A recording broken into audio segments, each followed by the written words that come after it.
Why have you forsaken me this weekend? Retroid. That's right, Thor. I'm sorry. The mighty Thor. I have forsaken you this weekend. But that's only because this showed up, the Retroid Pocket G2. And if you saw our first video, we did a little testing, and I've been playing on this since then, doing some more testing and playing a lot of higher emulation stuff. And let me say, this thing punches above its weight. Now, Retroid estimated this was 2 times the power of the Retroid Pocket 5. You are only 1.5 times my power. Try again, buddy. I am more than twice your power. I would believe that based on what I've seen in this. In fact, it's only gotten even more confusing for me. Even though I don't have a Retroid Pocket 6 in hand to compare, I do have a lot of Snapdragon 8 Gen 2. And so I kind of know where they fit. So the Retroid Pocket 6 is going to have a different shell and that 120 hertz screen, which can make a big difference, along with a bit of a bigger battery and Wi-Fi 7. But are those things enough to really justify the wait, which is not until probably mid-January, for something that is only going to be maybe a little bit better? Remember to hit that like button and subscribe so you never miss an episode of our content.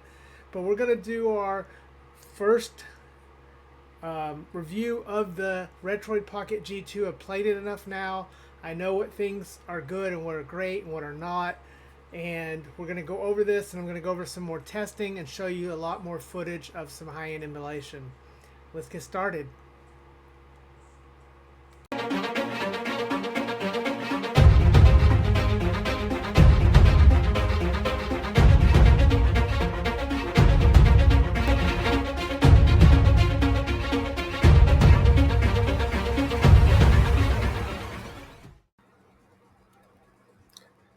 Do you have enough retirement saved? Have you thought about your future? If you have not, you better plan now, because investing is very important. Is Deadfred here? I have heard he knows all the best bets. And at TD Ameritrade, we will help you in... No, wait. I'm not an analyst or a stockbroker person or a Wall Street guy. Wall Street bets.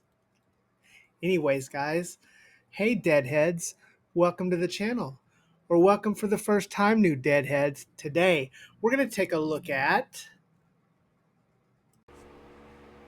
Retroid's Snapdragon-powered G2. So, we did our initial unboxing and impressions, and I've been playing this over the weekend.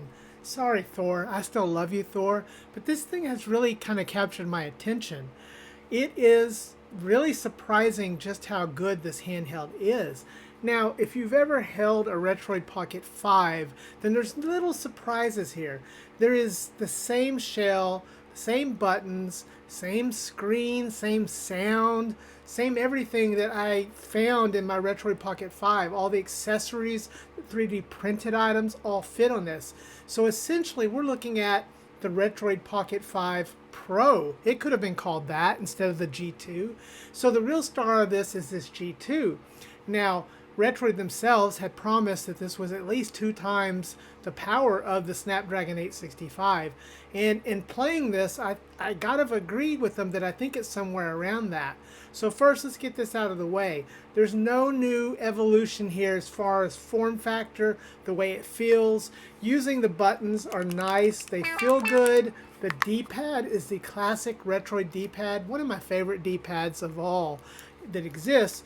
You have those awesome sticks that now everybody wants on every handheld that are removable, and so you can use Odin sticks or other third-party or 3D printed sticks or hype sticks. You have this big, beautiful 5.5-inch OLED screen running at 1080p. Now, it is locked at 60 Hertz, However, that is not necessarily a bad thing because this is an OLED gorgeous screen. And the way this thing is so thin and light and flat, like a Nintendo Switch Lite, it's just a joy to play and hold. Now, some people still had problems with the ergonomics of the Retroid Pocket 5, and this one, maintains those. It's still the same one. But let's dive into the CPU and talk about it, because I wanted to talk about some of the things I discovered.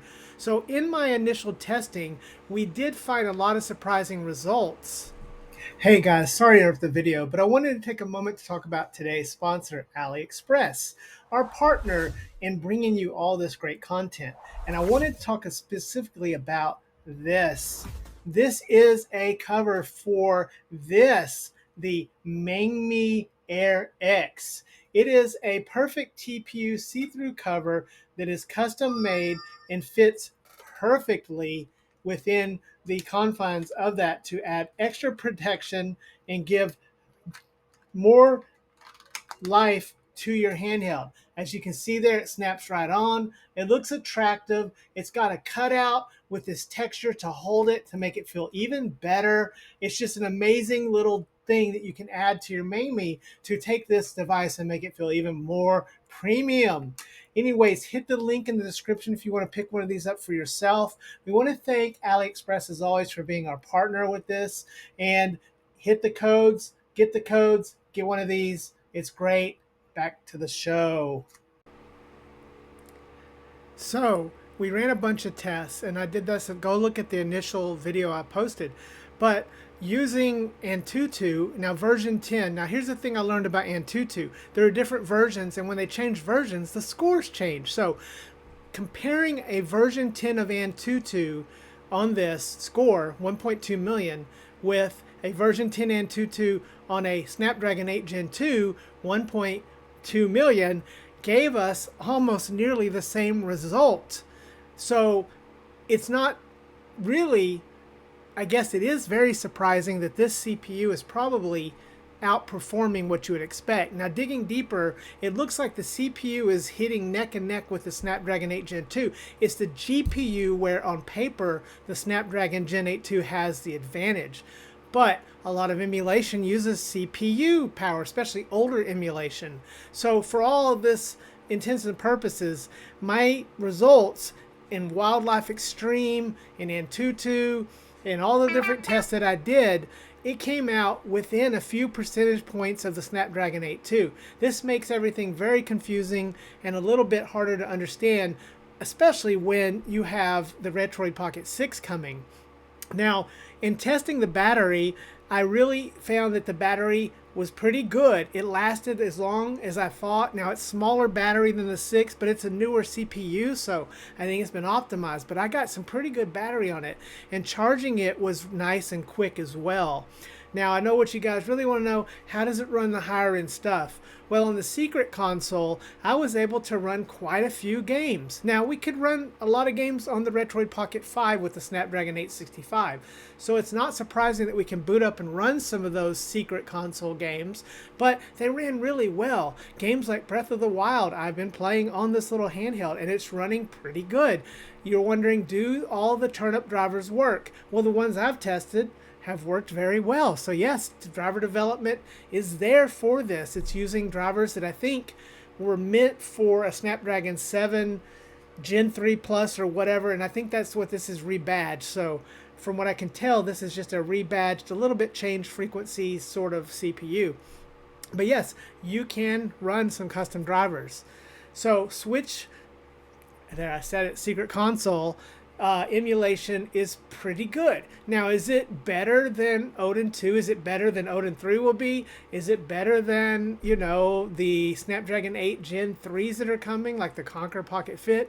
We're getting into a territory where simultaneously the limits of the emulation itself, along with the differences in these CPUs, is going to be negligible. It's going to take a big jump, and going from something like this or the 865 to the Elite is a huge jump. And so again, it's going to be interesting to find that out, but those handhelds are not yet in people's hands, so you got to take all this into account. But if you're looking to try out and play some secret console, it's still not there. For me, one of the things I like for emulation is being able to do things you can't do on original hardware. And we're not yet there where you can really upscale, throw crazy textures at it, and do all kinds of stuff that you can now do with like PS2 and GameCube. So I'm not super interested in playing Secret Console, excuse me, hope I don't get a copyright strike, Secret Console stuff yet in emulation. But for those of you that care about that, that was my experience. Now, what about Winolator and Gamehub and all that? Well, my experience on Winolator and Gamehub, because I don't really like Winolator, I like that it exists, but it's kind of difficult to set up. But on Gamehub Lite, I found it to be a very pleasant experience. I was playing Hollow Knight Silk Song on this, and it was playing really good. A couple of other games I was able to boot and load. Now, I can be by no means any source of what does play or doesn't play. This is a review of the G2 and its just overall capabilities.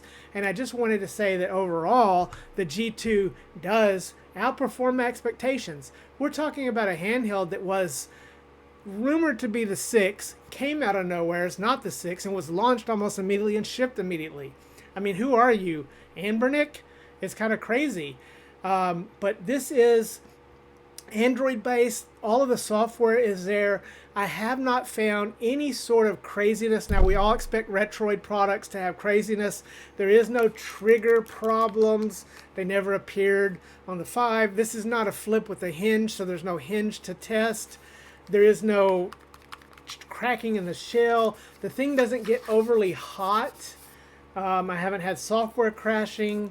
And, you know, I just don't see a whole lot wrong with this. It's really surprising. This is a better version of the Retroid Pocket 5. I mean, that's the best way I can say it. They have launched a better Retroid Pocket 5. Now, will the 6 ultimately surpass that? It depends on how much you care about 120 hertz and whatever frames per second that's going to be a little bit above this. But to me, it's negligible. So really, it comes down to that 120 hertz and then how it feels, the shape and everything. This has been out. It's been done well. The people know how it feels. There's a ton of accessories and 3D prints. The new one, it's going to be starting over with that. It's hard to know. It might be better overall, might feel better overall, but you're kind of hanging out in that area. So after having used this through the weekend and really trying all kinds of stuff on it, the CPU is doing things I wouldn't have expected to even try with this. I'm still looking forward to stepping up to the Odin 3 when it comes out and seeing what it can do with that Elite chipset. So, but for now, at $199 that this launched at, now it's going up, it's a pretty good bargain. Really good. Let me know what you think in the comments. But this has been my review of the Retroid Pocket G2, a handheld which has hit way above its class and has really done good. The only thing I could wish for is more colors. Maybe some more transparent colors. I don't know. Let me know what you think in the comments. Anyways, remember to hug your loved ones and love your hugged ones because tomorrow is never promised. We'll see you next time, Deadheads. Deadfred out. You should probably change into your uniform if you don't want to get in trouble. You want to be a big man, huh? Snotface? Disappear, sit back.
bloodshed. Go! Go! Go! Stuff that Dorquad's head up his butt. Fight! Fight! Fight! Pummel him! Go! Go! Go! That's wicked! Fight! Fight! Fight! Kick his knees in! It's a freaking massacre! It's the Bulwark way.